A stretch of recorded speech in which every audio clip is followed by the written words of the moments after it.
लोगों, अपने परवरदिगार से डरो कि क़यामत का ज़लज़ला एक हादिसा अजीम है। ए मुखातब, जिस दिन तू उसको देखेगा उस दिन ये हाल होगा कि तमाम दूध पिलाने वाली औरतें अपने बच्चों को भूल जाएंगी और तमाम हम्ल वालियों के हम्ल गिर पड़ेंगे और लोग तुझको मदहोश नजर आएंगे, हालांकि वो मदहोश नहीं होंगे बल्कि अजाब देखकर मदहोश हो रहे होंगे। बेशक अल्लाह का अजाब बड़ा सख्त है। और बाज लोग ऐसे हैं जो अल्लाह की शान में इल्म के बगैर झगड़ते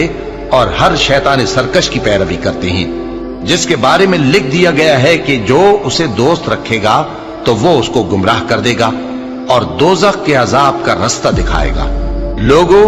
अगर तुमको मरने के बाद जी उठने में कुछ शक हो तो हमने तुमको पहली बार भी तो पैदा किया था, यानी इब्तिदा में मिट्टी से, फिर उससे नुतफा बनाकर, फिर उससे खून का लोथड़ा बनाकर, फिर उससे बोटी बनाकर जिसकी बनावट कामिल भी होती है और नाकिस भी, ताकि तुम पर अपनी खालिकियत जाहिर कर दें।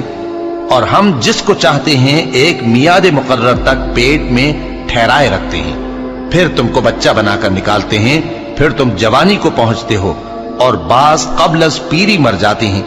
और बाज बुढ़ापे की निहायत खराब उम्र की तरफ लौटाए जाते हैं कि बहुत कुछ जानने के बाद बिल्कुल बेइल्म हो जाते हैं।